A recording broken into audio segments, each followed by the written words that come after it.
Hello, my name is Phil Ryan. We are the LP Alliance. We are an inter-caucus coalition working to unify and revolutionize the Libertarian Party. Today, we are joined by two former LNC chairs to discuss some of the issues with the building and our headquarters and give a little bit of historical perspective and opinion on current events with it. Today, I'm joined as a co-host with Mark Tunjevich, and he's going to be introducing our two guests here and giving a little bit about their backgrounds. Thanks, Phil, and good day, everyone.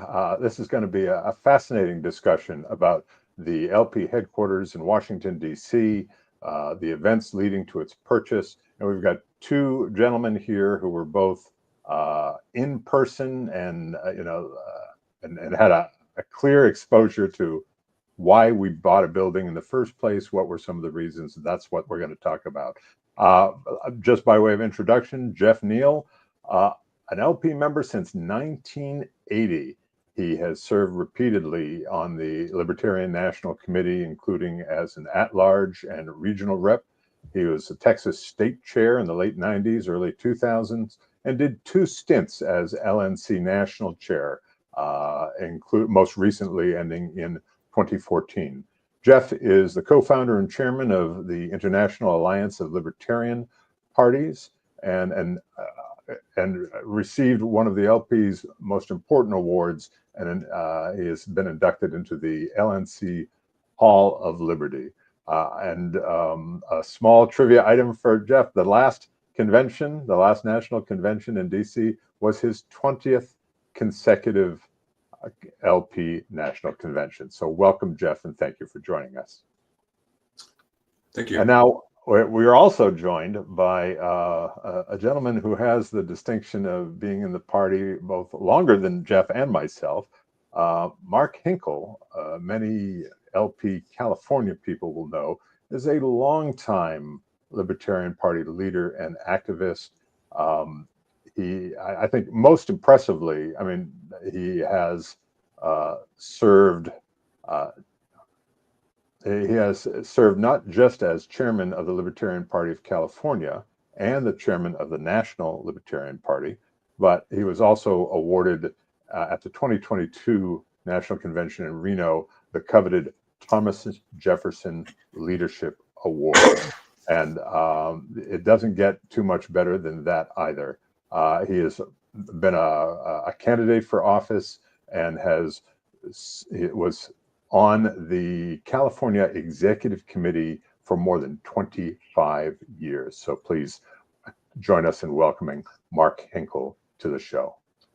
Guys, we're glad to have you here. I guess we're going to set the Wayback Machine a bit today and talk about the events and discussions on the Libertarian National Committee leading up to the purchase of the building. If I recall correctly, Mark succeeded Jeff as national chair during that last term that I mentioned. No, do I have that backwards? Sorry. You got it backwards. I got it backwards. Okay, sorry. So then let me address the first question to Mark. So, Mark, how did this come up on your radar as an LP leader? I mean, I know the buying of a building is something that has been discussed for a long time. How did it come up, and how did it start to gain traction?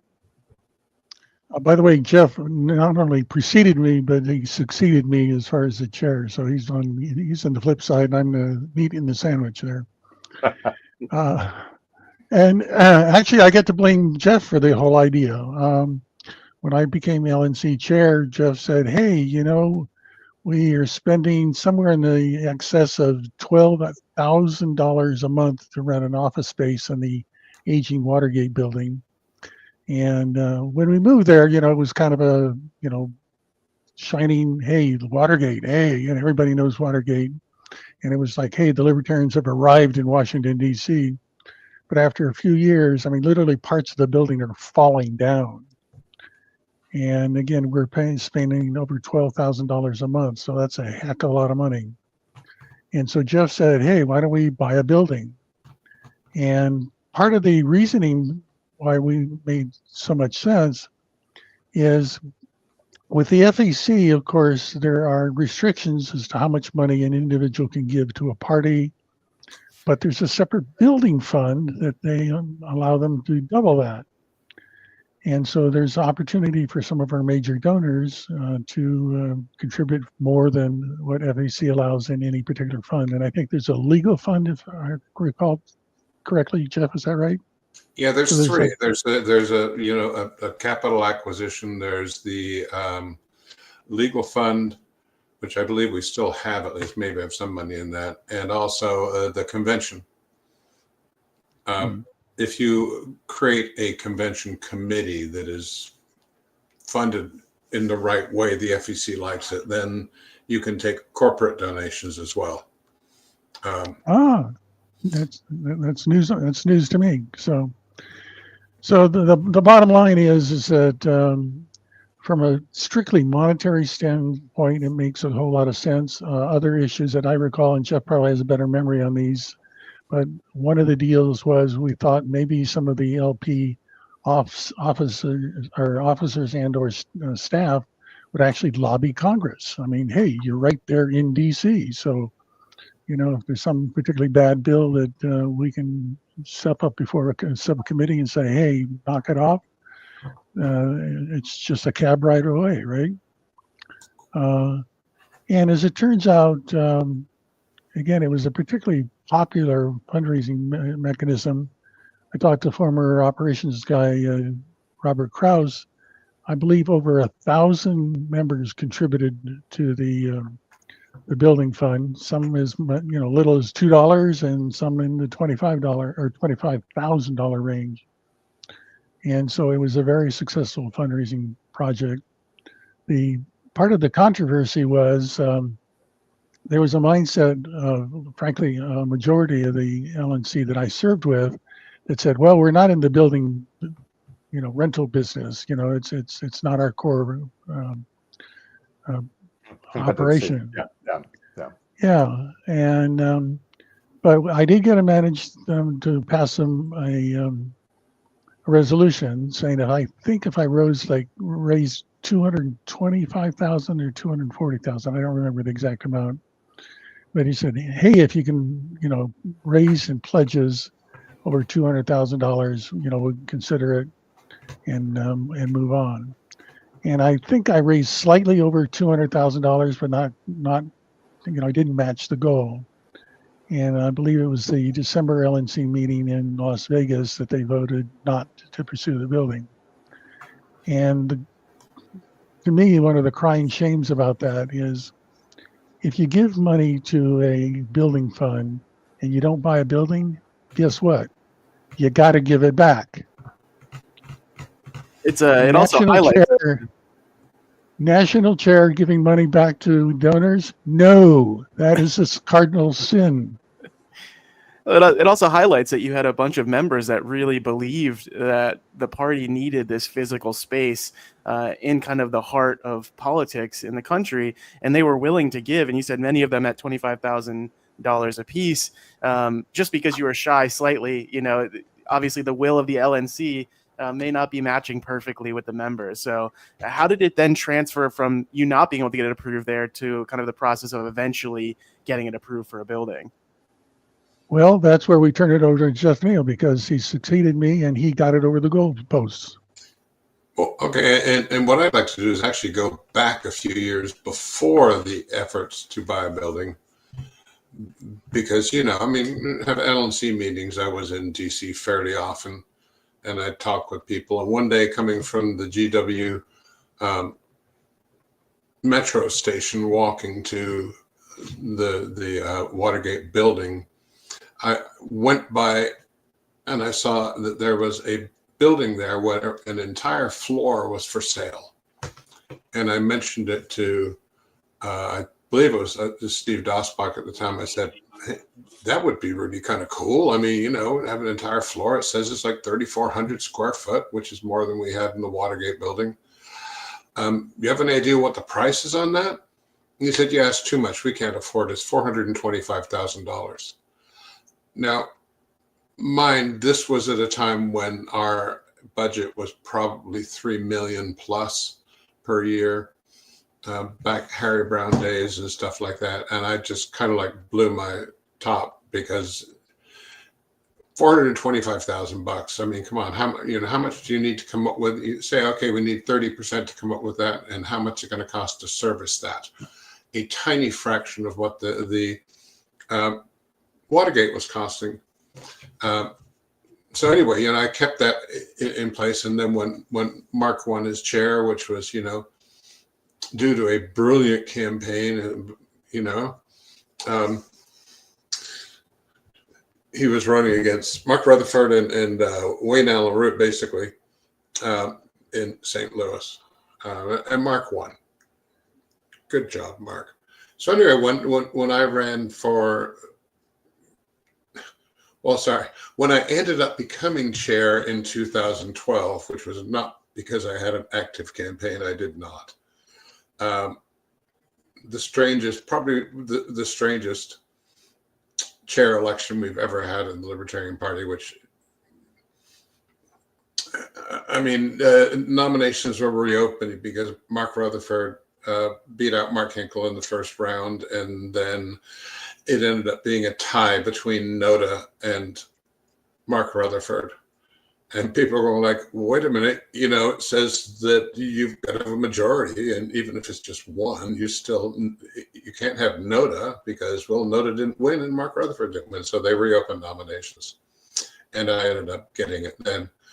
But, that became one of my objectives, was to go out there and get a building. And Mark's absolutely right. The things that people would argue, I mean, I'll bring up some of the, call it controversies, but I'd say it's ignorance and pig-headedness. One guy in particular said, we're not in the real estate business. And my response was, well, we print a bunch of crap, but we're not in the paper business either, are we? It's like, I'm sorry, that's a really specious argument. But another one that came up with it said, if you can raise all that money from these people, think how much easier we could do ballot access. Because we could use all that money for ballot access. Well, the problem with that is, if you know anything about fundraising, the easiest thing to fundraise for is a capital acquisition.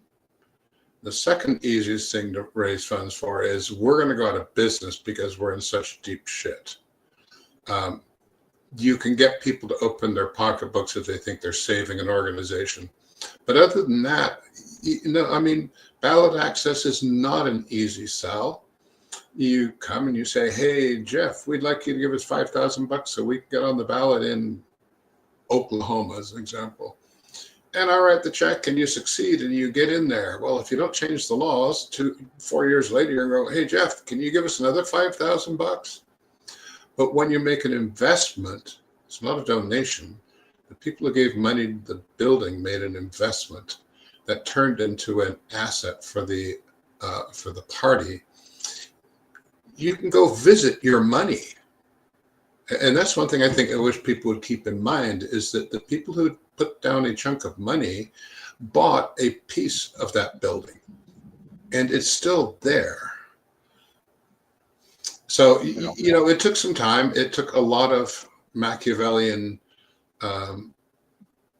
maneuvering, should we call it. I mean, for example, we got the LNC to put together a list of 10 criteria for what a building should have, one of which I totally ignored. And I just told them, I'm not going to look at that. That's really stupid. They wanted to have a space big enough to hold an LNC meeting. Well, you need seating for like 20 people. And plus you need staff. Yeah, plus staff. Plus you need a gallery for people to actually be there. So we're talking like probably minimum 4,000 square foot. Well, that's the difference between, if you do just what you need for an office, let's call that 820,000, which is what we paid for it. That would put it up to about 1.5 mil, just so you can hold one LNC meeting per year. I mean, it's just so absurdly, ridiculously stupid that I just refuse to even report on that. But what we did end up with is some that met all other 9 criteria. And I honestly don't remember what they all were. Most of them were reasonable. Things like, well, we'd like it to be close to public transport for people who want to, take the metro, or we want to make sure there's parking there because we're paying like $200 plus for parking spots in the Watergate, a bunch of stuff. So we came up with that, but then you start getting a working list by dealing with agents. And it's like, well, we all want to see it. I said, oh, great. Well, all 18 of you are going to fly to Washington, D.C. to check out all these places? Well, how much notice are you going to give us? I said, this is real estate. If there's a place that's good and the price is right, you cut the deal. You don't wait 3 months. The deals disappear if you put things off too much. So I got them to convince them to have the executive committee have the authority to make the decision for which one to buy. And then I worked on the executive committee saying, okay, I've got some lined up. Are you guys all going to fly here to Washington, D.C. to check out the locations? Well, that's really not convenient because it's going to be during the workday. You can it's not that easy to do. So basically it ended up with, I had the authority to make the decision. And that's what I did. I picked this one. The building we're in right now was actually 2 units that were connected. But the seller would put up a wall and separate it into 2 units. The guys right next to us were not happy when they found out that we got the better unit. Has more natural light. And I'm the one who signed the mortgage. I think I was in early May. I got the keys and walked over, opened the office. But yeah, yes, it was challenging. But I remember calling up a friend of mine who at the time was professor of finance at Tennessee Tech, Daryl Martin. Yeah. You know Daryl, Mark. Sure. Mark. And I called him up and I said, okay, you understand all this stuff. What's the rules when comparing a lease versus purchase? And he got really foul-mouthed and said some really nasty things to me. I said, no, I'm serious. I said, what am I missing here? He said, it's simple. If it's cheaper to buy, you buy. If it's cheaper to lease, you lease. That's it. And so when I'm looking at close on $12,000 a month in order to lease and about $2,700 a month to buy, it's not a difficult decision.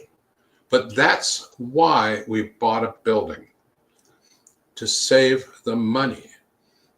My thoughts were geez, it's going to be more than $100,000 a year that we can spend on whatever we need to spend it on, whether it's more staff, whether it is, like say, a lobbyist to go around and talk to congressmen or whatever. But that money, to be blunt, has been squandered since we bought the building. Jeff, just to interject on one point, for those who are not aware, so when I was on the LNC, we were in the Watergate, as you say, and we had a good-sized staff at the time. I'm just going to rattle off titles. I think we had a national director, we had a political director, I think we had 2 communications people, Bill Winter and the guy he was working with. George Thank you. And there were others as well. I don't know if that is 8 people, 9 people. There was a large staff, and they did an excellent job, and they were a big part of the reason why that time on the LNC was so successful. So when looking for an alternative to the Watergate that was cheaper, I can see why, all right, let's raise some money. We can get the down payment down. Our monthly expenses will be less. I understand that the current sort of operating expense to just keep the building itself today is about $23,000 a year. That's what they said in a recent LNC meeting. So I don't know how that compares, but clearly we're in a different situation. But before we go on to today, I just wanted to dive a little deeper with both of you about the motivations of the donors. I mean, there are people ponying up $25,000 checks. I know that both of you gentlemen were quite generous in your giving. You can speak for yourself or donors that you talk to. I mean, is it simply what you said earlier, what Jeff said earlier, Mark, that, you can raise a lot of money for a building, or was it more than that? Were there other motivations that you can recall? No, I think Jeff surmised it pretty damn well. And I did a lot of the fundraising, on the phone, and of course we did direct mail and email and stuff like that, as we always should. But yeah, I think the bottom line is, when I made phone calls, people were receptive. And I love telling this story as a bit of an aside, but when I became LNC chair, I had Robert Kraus every month send me a list of people who contributed $1,000 toward the party. In other words, became life members. And I took it upon myself to call up these life members and say, thanks very much. This is Mark Hinkle, National Party Chair. Just wanted to call, say, George. Hey, George, you joined the Libertarian Party. We really appreciate your support. Thank you very much.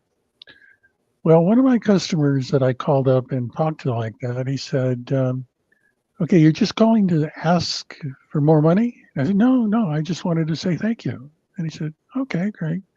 If I offered you more money, would you take it? And I said, well, sure, Mark. Yeah, of course I would. So I get his credit card information, name and phone number and all that sort of stuff. And I'm about to wrap up the call. And he says, Mark, aren't you going to ask me for an amount? And I think, oh, Mark, you idiot, And he really pressed me on it and said, well, George, you gave me $1,000 before. I'd probably ask you for another 1,000. He said, no, put me down for $5,000. And to me, that cemented the golden rule. If somebody gives you money, you thank them. One way or another, you thank them. And we also, of course, I think we had 3 or 4 offices, it's like separate offices that we named. I remember, I think Gary Johnson from Texas was one of the purchasers. Yep. Unfortunately, he's no longer with us, but Chris Roofer, I think, and his wife each contributed $25,000, and I forget if there were one or more others that also did that. But it was a worthy project, and our membership, as far as I can tell, was the most successful fundraising project the LP has ever done in its history. That speaks volumes to our loyal members. So thank them.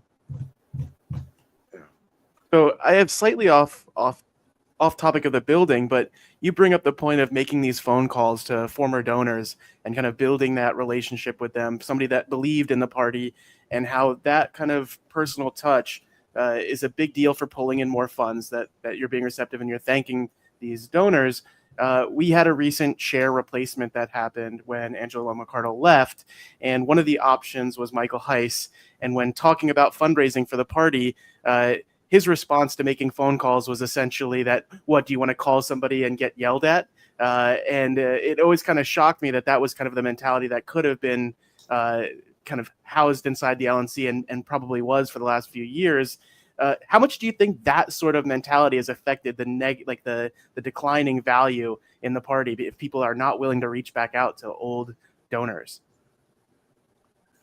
Well, if you're talking about he who should not be named, but yeah, that attitude was very toxic.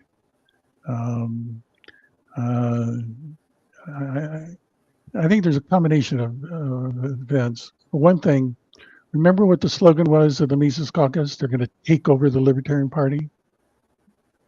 Does that sound like a positive move in anybody's frame of mind? No, it's an invasion. It's a takeover. And I think that was their marketing position number one that was just toxic to begin with.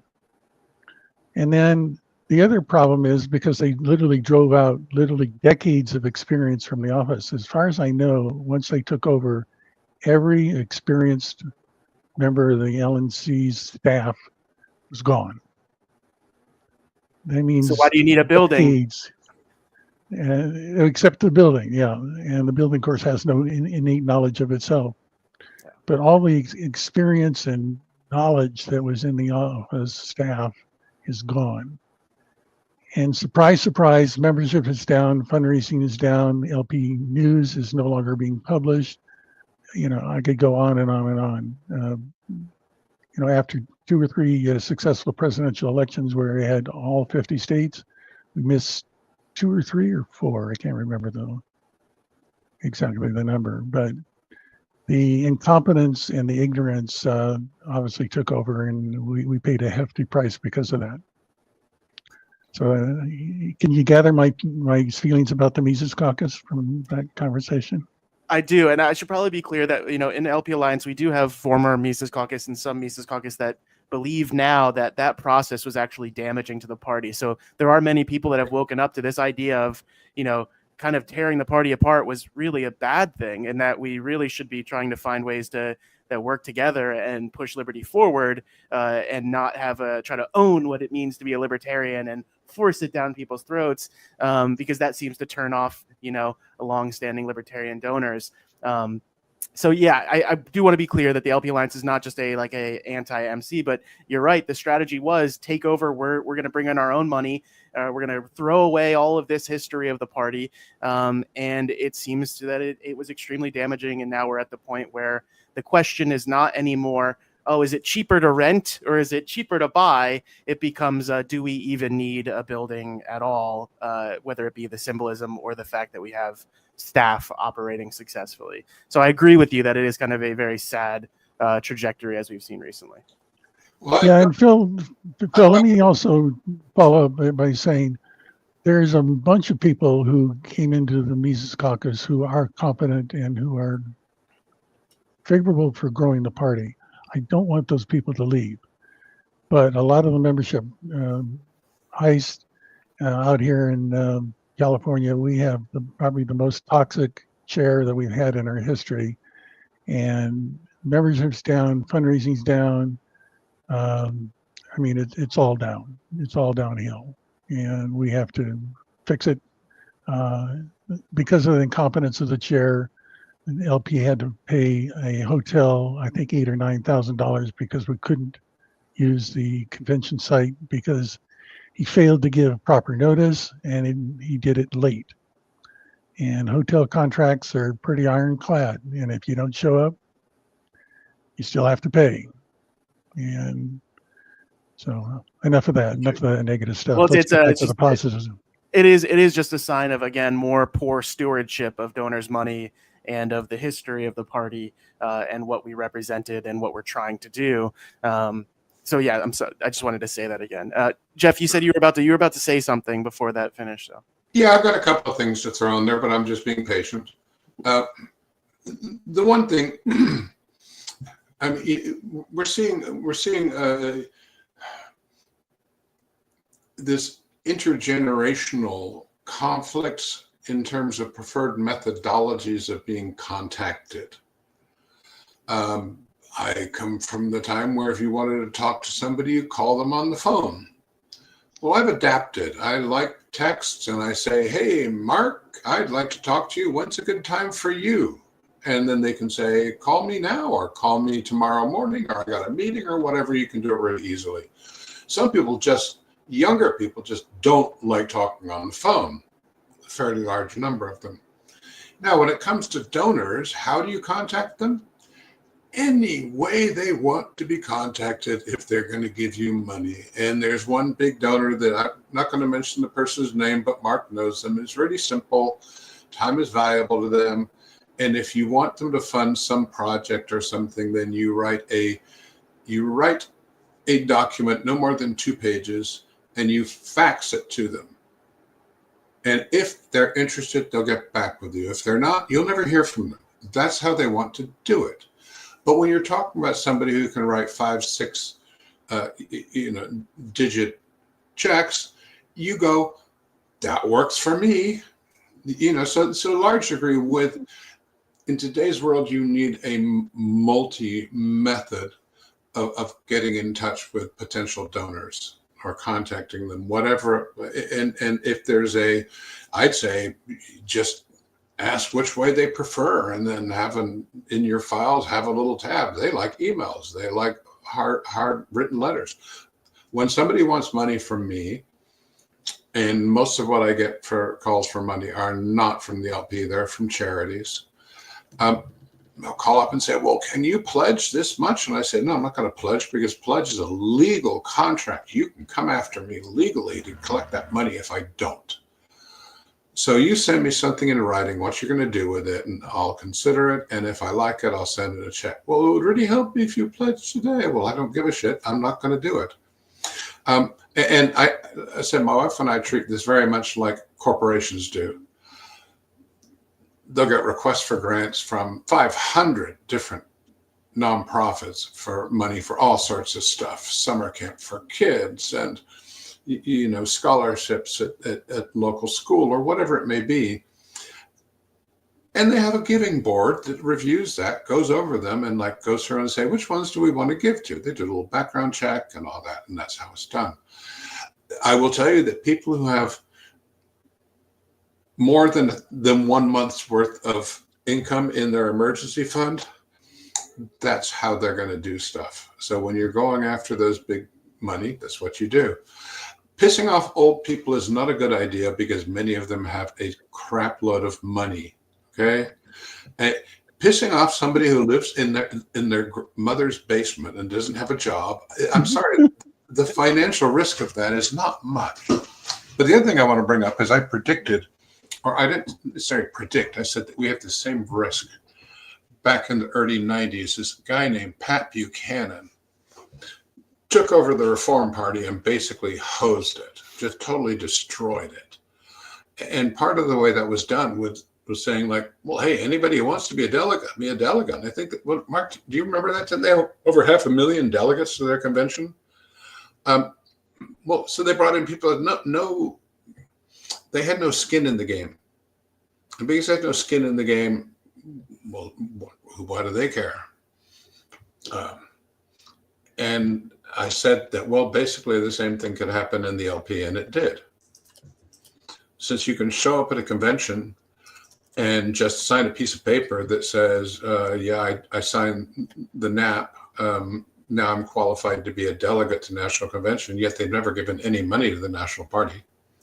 I'm of the strong opinion it should be more of a stockholder model, or a stakeholder, if you want to call it that. You can't vote, you can't be a delegate if you're not a donor. You have to be a donor to national to be a delegate. But that's what Mises did, is they brought in a huge number of people who they didn't even know the issues. I mean, in Reno, they were standing up in the front of the crowd with signs telling the Mises people how to vote. Because they weren't doing it on their own thoughts. It was a hostile takeover. That is one of the reasons it's going to be difficult to get members back, because the taste in their mouth is really foul. Let us return to the subject of the building. Please. We're going to fast forward. So I appreciate the historical perspective and the discussion that went on, and not wanting to focus on the controversial aspects of it. I know there was a controversy at the time, but fast forward to today. So earlier last month in March, the LNC entertained a motion to authorize the sale of our DC headquarters. And that motion passed with 8 in favor, 1 no, and 7 abstentions, if I have my numbers correct. Not a fan of those abstention votes, but and what we've got for you today is 3 different excerpts from the discussion on that meeting. And we'll start off with the first excerpt where LNC member Keith Thompson has questions, and he interacts with LNC at-large member Andrew Watkins. Go ahead. I don't think that's going to be an issue. Since the water damage was not taken into account with the appraisal, and the appraisal was late last year, right? Does that indicate that the damage was very recent then, right? Like we had some damage over time, but so the damage, I think it began in late 2021. And I think it was identified fairly early, according to minutes from that time. Mm-hmm. And I believe some work was done, but I'm not able to validate that. And nothing else was noticed until one of the trips that I made with a couple of other volunteers, just to kind of reorganize everything, get rid of office supplies, that kind of thing, move stuff to the basement. And I guess it started raining that day. Luckily we were there and we noticed it. I think this was probably about a year ago or so. And then this would have been like March of last year. And then, things got kind of crazy with the Convention Oversight Committee. I ended up joining that. So we just let it leak for a year? Kind of. I mean, there wasn't really much we could have done. And as I addressed previously, a roofer did take a visit. I don't think he charged anything to inspect the roof. It was sunny that day, and he noticed some tears in the membrane, but nothing huge. And there was HVAC system that there's like a kind of a rusted flap that I guess can go up and down if the wind blows. But it was not known until recently why the leak was so bad, because the roofer was unable to identify why the front the front offices would be flooding. So it turns out that it is not sloped properly. So the water is just pooling on top of the roof. And I guess it could be just seeping through those small cuts in the membrane. And okay, so I mean, do you feel like it was a couple of $100,000 worth of damage? It could be. Okay. We don't know. We don't know what we don't know until we start hacking away. So anybody. So we'll pause it there for a second. For me, the highlight of that discussion was we don't know what we don't know. I find it difficult for a building of the value that we have, that a repair of minor cuts in sort of the ceiling area would cause a couple $100,000. I think the most telling statement at the end of that is Mr. Watkins saying, we don't know what we don't know. So to me, that means at the time of this discussion, we have no idea what the repair cost is. And I think it's just a brief opinion. I think there's a bit of a rush to sell because of the financial problems and the lack of revenue that the committee has been experiencing over the last couple of years. And that's kind of the big push here. So that's some context for you. So that there's no estimate. There's a buyer at the ready. It seems a little forced, but since we've neglected the building for a year, is what I heard them saying. Oh, it's been leaking for a year. Yep, that's about it. That seems to be what's driving the decision. And Jeff and Mark, I'd be curious about your reaction to what you heard. Well, the first thing I'd say is that if you buy a car and you go on the assumption that I'm never going to have to replace any part of it, there'll never be any maintenance, I won't have to change the oil, I won't have to get new tires, I won't have to get new fan belts or whatever, you just have everybody call you an idiot. And a building is really no different.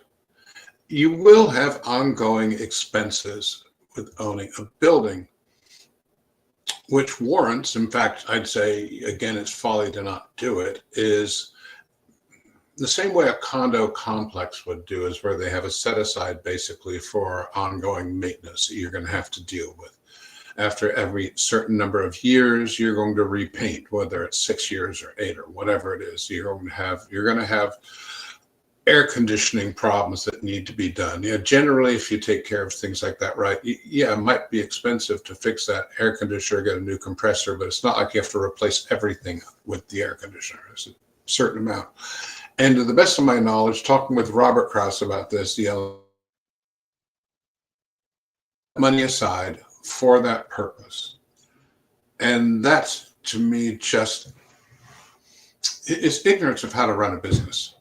And if you think we're a political party, great, we are. We are a political party. But our business is politics, and we should be a business organization and do things appropriately. I guarantee you that nobody's saying, "Oh, let's not pay the the E&O insurance, the directors and officers insurance." I guarantee you that that's getting paid every time because it's the LNC members' ass on the line if we don't have it. Same kind of thing. I mean, you build your budget starting with all the stuff that you have to do. Now, the second thing I'd say on that is that the LNC has a fiduciary responsibility to the donors and to the members of the party to be financially responsible, and they've been irresponsible with this. Is the best I can say. Now, I do want to give a little context because I've looked at some of these arguments, and people say, "Well, why do we need an office? We can just Zoom. We don't do anything on there more." I agree.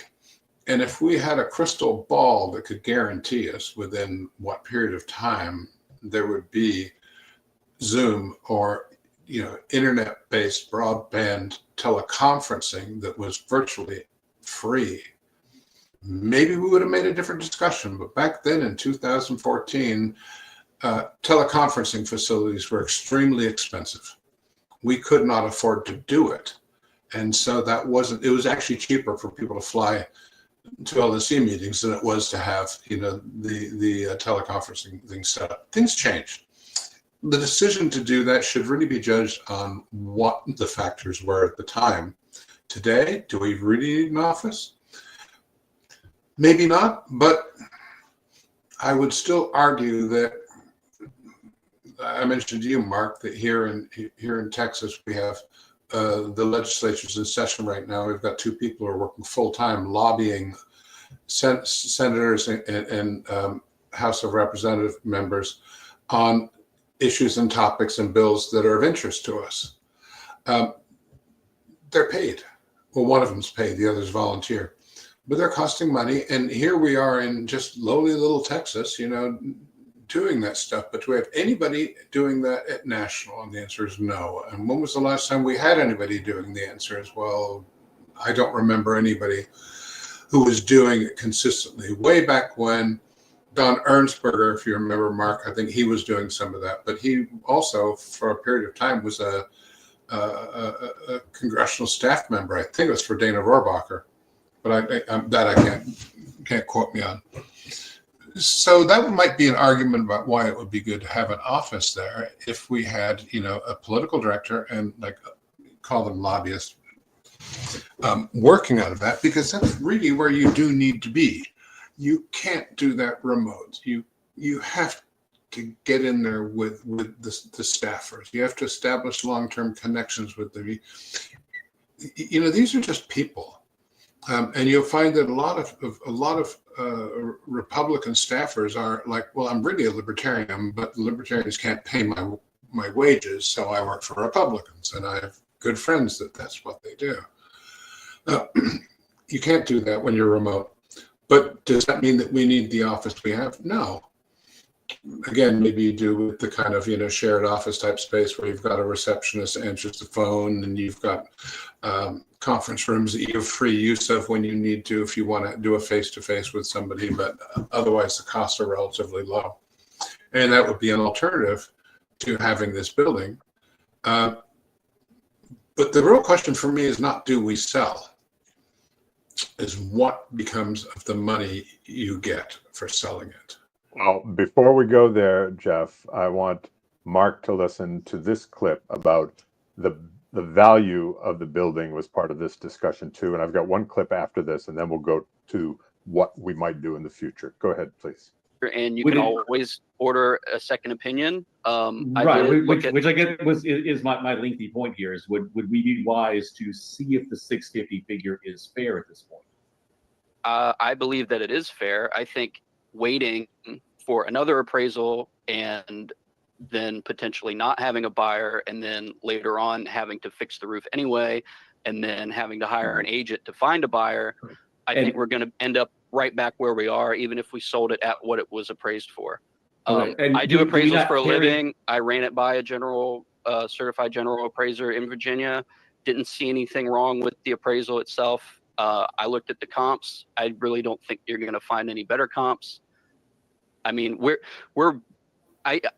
even if we fixed it, we can't afford to fix it anyway. Even if. So we can't afford to fix it anyway. The challenge I'm having when I listened through this meeting a couple of times recently in preparation for our discussion. The challenge I'm having is we can't afford to fix it anyway from Mr. Watkins, who previously said, well, it could be a couple $100,000, but the reality is there was no talk of a reliable estimate for repair in the first place. So truly, we don't know what we don't know, but apparently the National Committee knows enough to decide we're going to sell without what I think any business person or homeowner would consider to be vital information. Mark, I want to hear from you about that. I mean, how, and also Phil, sounds like he's got something to add as well. So the both. Yeah, a couple of things. In fact, Jeff, refresh my memory. What was the price that we actually paid for the building? You recall? My recollection is about $820K. Okay, and they're looking to sell it for $650. That is correct. So tell me, in which universe does land value decline in the Washington, D.C. area by that amount? Come on. Who's yanking my chain? I don't think you're wrong, Mark. Phil, go ahead. I agree. I think the price is way too low for what it is, but also the fact that there are all these unknowns. It seems very much like what you would do if you own the property has not been followed, like guaranteeing having your insurance policy looked at by a public adjuster to make a decision of is some of this even covered, right? And my father is a public adjuster, so I spoke to him and said, well, he would need to see the policy, but in many cases, you will get the initial damages covered. Anything that you have a problem with because you neglected it, then you're going to have to pay for that. But there might be funds to get from insurance policies and whatnot that would fix it. But again, if we don't know what the amount of damage is and we're selling it for less than the value, I think it would make more sense to even borrow against the property value and take a line of credit, do the repairs, and then sell it. I mean, people do this as a business to flip properties all the time. And so are we just going to say we're going to let $200,000 of the prior appraisal value just go away? It seems kind of crazy to me and we need to do it immediately. It seems kind of backwards to me. Well, I mean, my 2 cents. I think it's pretty incontrovertible fact in real estate sales that a property that is staged well will get a much higher price than one that is just out there as is. As is, you just want to dump it. Now, then you can get into how much it's going to cost us to stage that. Now, I'm imagining that there's still a bunch of crap in the office that we have to figure out something to do with regardless. I don't believe that suddenly in the intervening years that these LP hoarders stopped hoarding. I'm sure that there's just a ton of stuff. It's got to go somewhere. So first off, you got to figure out, well, where's that going to go? Because you're going to have to go there regardless. You're not going to be able to sell it, then take the proceeds from that and then go get a storage unit to put the stuff in. You got to have the storage unit first because they're not going to give you, weeks or a month to get the stuff out of there. So it just makes sense to me that if you want to get an accurate appraisal of what it's worth, that you go in there and do at least some rudimentary staging. Take all the stuff out of it that you're going to sell it as a bare bones. Then estimates of repair work can be much more accurate because you're now seeing exactly what's going on without having to wade through boxes of crap, and maybe there's stuff behind there that you just don't know. But absolutely, Phil, I agree with you that you certainly. I know individuals who would be willing to loan the LNC money to pay for the improvements, as long as the agreement is, and when it's sold, then they get that money back. You have to charge a little bit of interest, but it doesn't have to be much. It could be 4% or something like that. I don't see that as being much of a challenge. I mean, what I do hear, though, from this is, well, we don't know how to raise money. We can't give people a good reason to give us money. We have given up. We think that the party is basically dead, and we're not even going to be able to get enough beer to have a decent wake. I'm not saying that it's possible. I'm not saying it's probable. But I know the people who are sure they're going to fail are always right. Whereas the people who think there's a chance for success are often right. I think Mark hit it spot on when he said, "Oh, so the property has decreased in value by a couple $100,000 over the last decade plus." Yeah, I don't buy it. It's incredulous, and I think it raises real questions about what the right value is.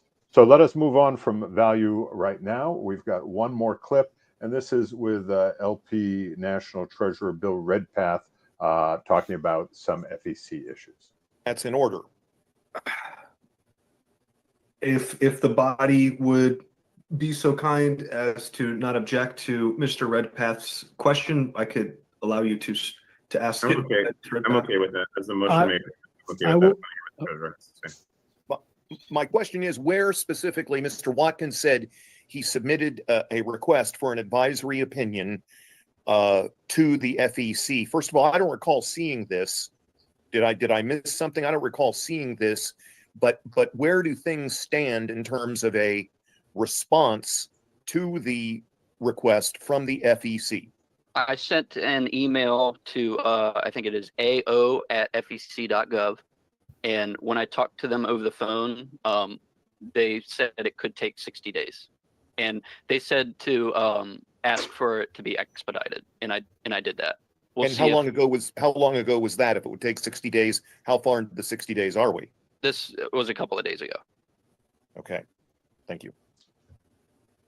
Thank you. So what you heard basically was, hey, we're not sure what the proper use of any proceeds might be, what the allowed uses of any proceeds might be. There's been a lot of opinions thrown out, but earlier in the conversation, Mr. Watkins had said, hey, we don't need to worry about any FEC or IRS issues, early on prior to voting.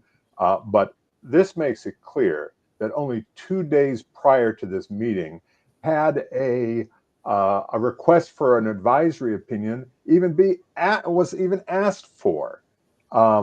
So truly, even though we have FEC consultants who also are saying you need to get an advisory opinion to be sure of what you're doing, the whole discussion of selling the building and doing things with the proceeds before getting such an opinion, in my view, is just sort of putting the cart before the horse.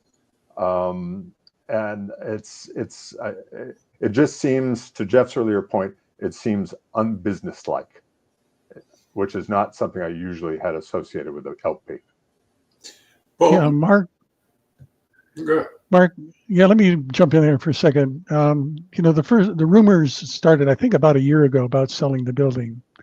And at that time, I called up former LNC lawyer Bill Hall. And in his mind, there was absolutely no question whatsoever that if you sold the building, the proceeds had to be used on another building. Slam dunk. Now again, maybe FEC rules have changed in the meantime. I doubt it. Or return to the donors. Yes, good point, Jeff. So it was crystal clear. Yeah, Mark, the speculation I have heard, and Phil, I think you have heard this as well, is that the requirement to invest it in another building may not apply if you are selling the building for a loss. So that is an open question, and yet another reason for a FEC advisory opinion. What can we do? What can we not do? You're right. I have heard that rumor. I'm not sure I buy that. Okay. And the reason I'm saying that is because then it seems to me it'd be easy enough to contrive. Say, I'm going to buy this building for $1 million. Oh, I'm going to sell it to your neighbor for $999,000. Oh, I don't have to worry about giving it back. I don't have to worry about any problems because I sold it at a loss. It's too easy to manipulate. I'm suspicious of that. Look, government does stupid things all the time. What I would lean back towards is GAAP accounting and FASB, Financial Accounting Standards Board, which is where you get the 3 categories of fundraising that apply to nonprofits, which are unrestricted, temporarily restricted, and permanently restricted. Now, if you say, give money to the Libertarian Party so we can do good things, and you're not specific, that's unrestricted. You can spend it any way you want. Ballot access, say, give us money because we're going to do ballot access. Well, that's temporarily restricted. If you think you need $50,000 and you raise $50,000, but you only spend 40 because you actually, wow, you got a deal. We didn't need to spend the 50. Then that extra 10,000 can be used if you give fair notice to the donors that any excess funds will go to the unrestricted fund category. But you literally have to do that. With a restricted fund, that's all it can be used for. That's all it can be used for. Now, it's capital. You don't have to buy a building with it. You can take that around and you can lease an office. That meets the criteria. And anything else that goes with it, if you need to lease furniture if you need whatever, pay for parking spaces and stuff. There are ways to repurpose that. But I'm not sure I don't hear that it sounds like they really know on the LNC and with the arguments that are being put forward. And look, I'd be the first person to tell you that I am not an expert on this stuff. But I've learned from a lot of people who are far more expert than me, like Bill Hall. I mean, Bill Hall is very knowledgeable of what you can and cannot do. Now, we do get into the other thing is the fiduciary responsibility. I'd say that the LNC for the last several years has failed in its fiduciary responsibilities by being reckless, by being wasteful.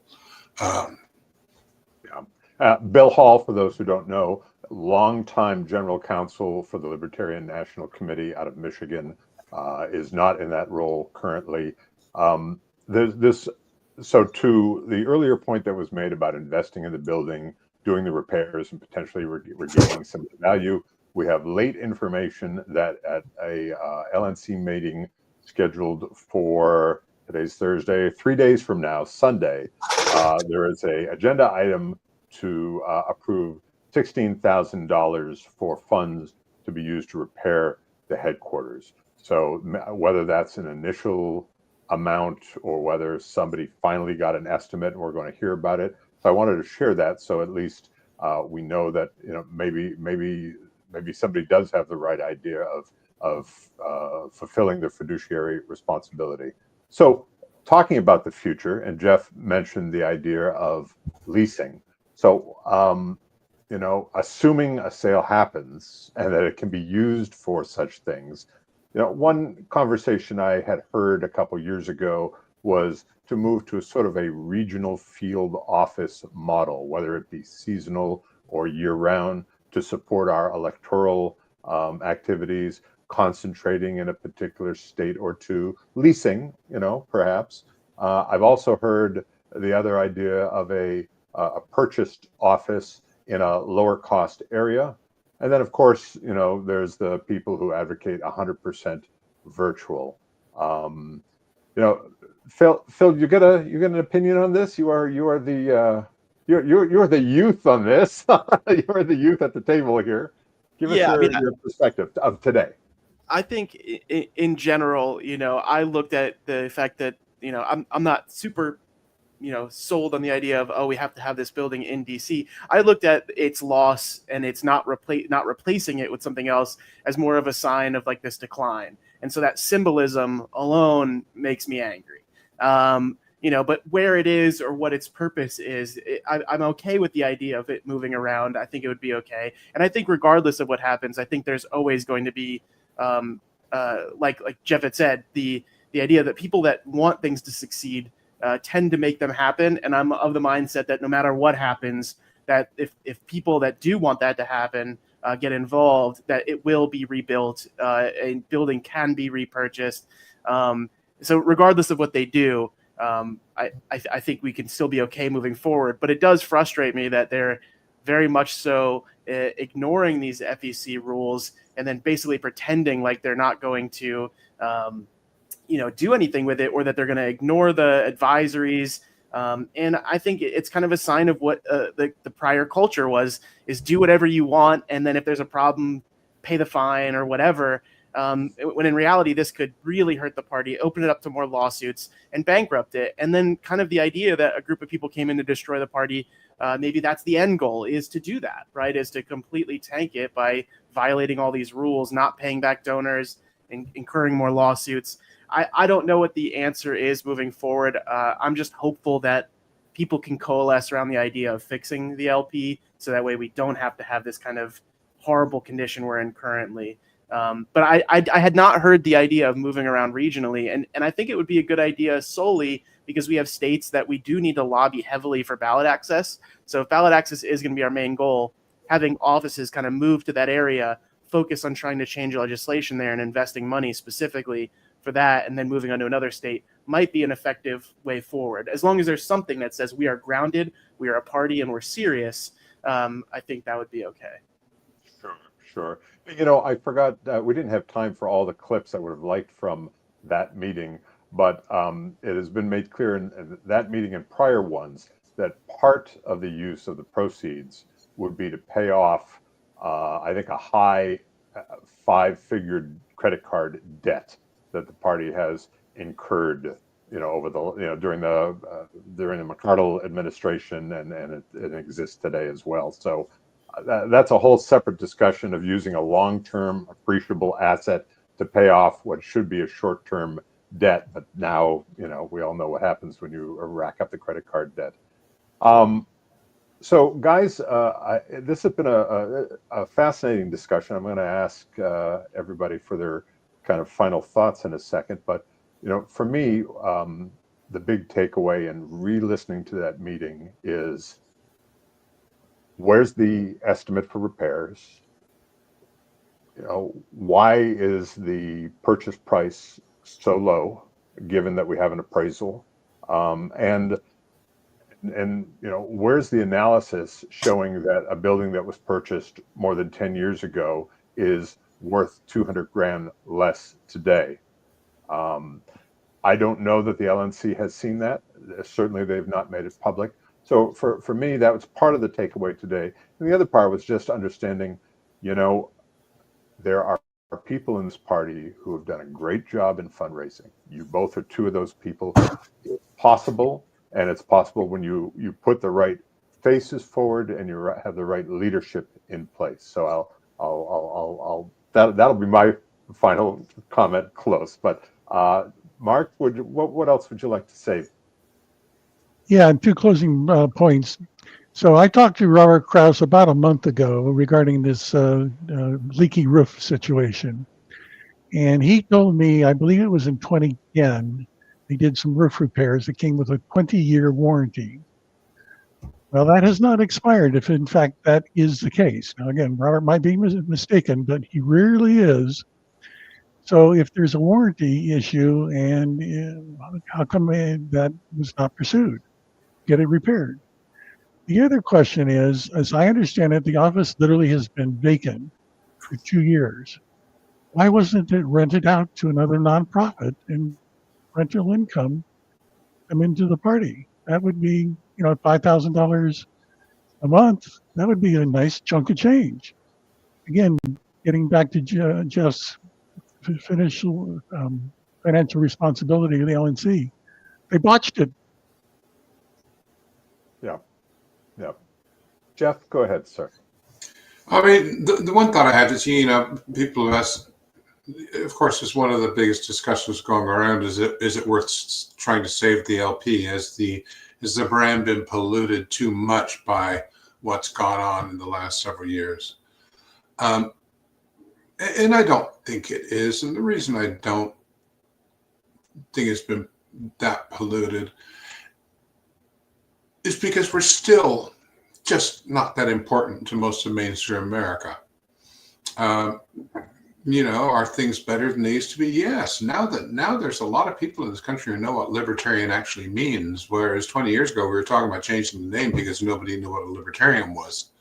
There's been progress, not because of us, but because of, personalities on TV like, Kennedy and, Kat Timpf and Greg Gutfeld calling themselves libertarians, and the phrase being used actually reasonably accurately.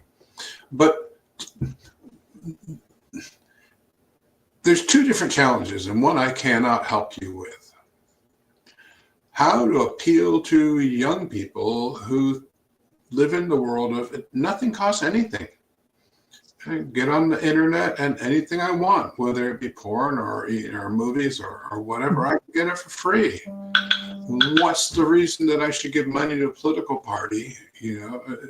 I don't have the answer to that. I really don't know how you get people involved in that, monetarily, because you need money. As what I love, I don't know who said it first, but they were very wise. They say, give me money and I can hire activists, but give me activists and I got no money. It's really true. You need money to do things. And the second thing is, I think if you want to get back the old guard, the people who have spent generations in the LP, who many of whom have given a lot of money to the party, if you want to get them back involved, then you need somebody that they know and trust to do that, to reach out. I don't know who that person is, but that's just what I'd like to play. And yes, I'd like to see, I'm debating whether or not I want to make it 21 consecutive national conventions or just call it quits at 20. All right. Well, I hope you do come, Jeff. I hope you do come. Phil, you want to close this out here? Yeah, I mean, I'll just kind of mirror a little bit of what Jeff said, that I also believe that the brand has not been so sorely spoiled. And the fact that there are so many libertarians across all age spectrums kind of pushing back against this distortion of what the word means, so much so that people are like, I'm leaving it because it does no longer represent me, that if those people came back, that the brand can be restored and the meaning of the word can be restored. And in the general public, you're right. They don't really know what the party is about, what we fully stand for. And so this distortion in this kind of dark age period of the party, I view as hopefully will be a blip in the party and that it can move forward. And I would hope people like yourself will show up for that 21st convention. It'll be my first one. So if you go, it'll be your 21st and my first, and it'll be a great time so that we can have this kind of revisioning of the party to bring it together and make it an actual political force writ large. Thank you, everyone, for joining us tonight. Thank you to our guests, Phil, for your participation. For more information about the LP Alliance, you see our URL on the screen there, lp-alliance.com, for more information and to learn about our Discord server as well.